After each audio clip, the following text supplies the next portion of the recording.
Welcome back. The member for Surfers Paradise, John-Paul Langbroek, is with me. It's a busy life. I dare say it's probably a little bit less time heavy for you these days, but how do you find the time to spend quality time with your family?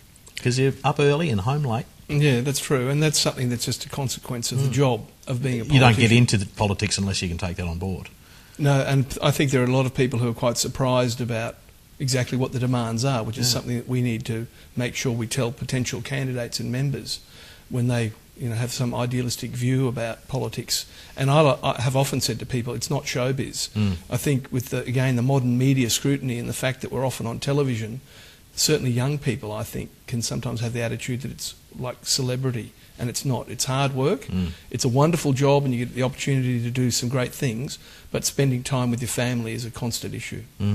So how do you do that? What do you do? How do you spend time with your family? What do you focus on when you do have time off? Well, my children, my two older daughters are at university in Brisbane now, and my son, who's 14 in grade 9, we have to make a concerted effort to make sure that that I still do things with him and with my wife.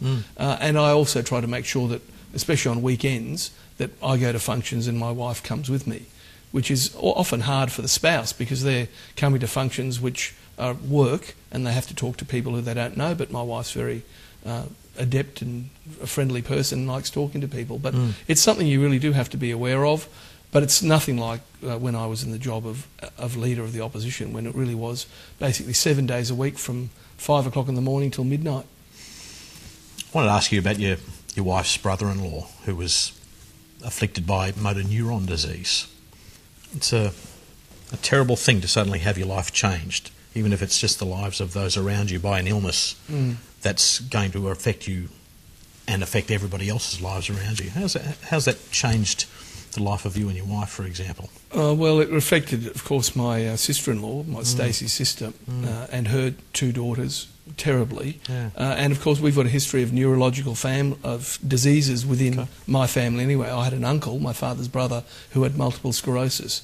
So in the job that I'm in, it's certainly given me a perspective about disability, about the effects of those sorts of diseases, as well as others. I mean, lots of parliamentarians are asked often to support charities, and I've always tried to support anything to do with multiple sclerosis, motor neuron disease, and also muscular dystrophy. Yeah.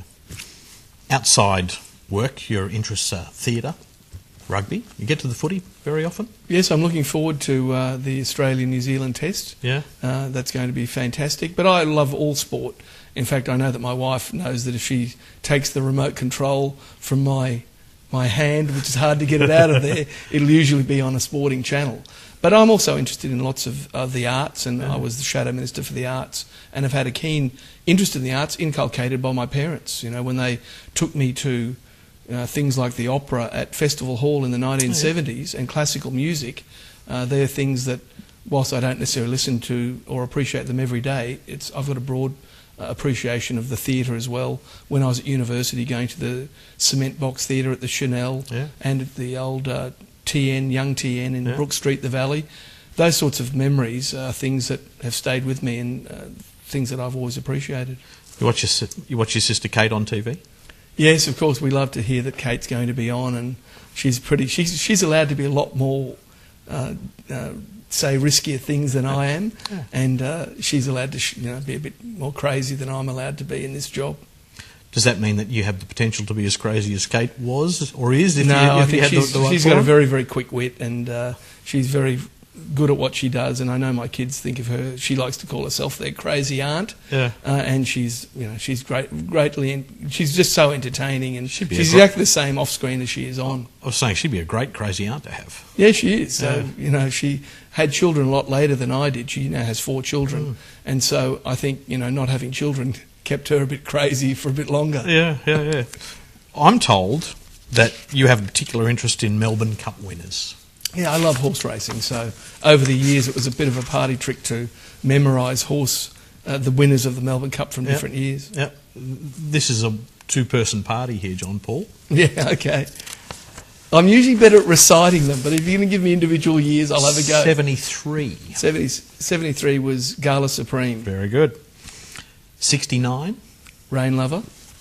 81. Just a dash. Oh, pretty impressive so far. 87. Kensai. 93.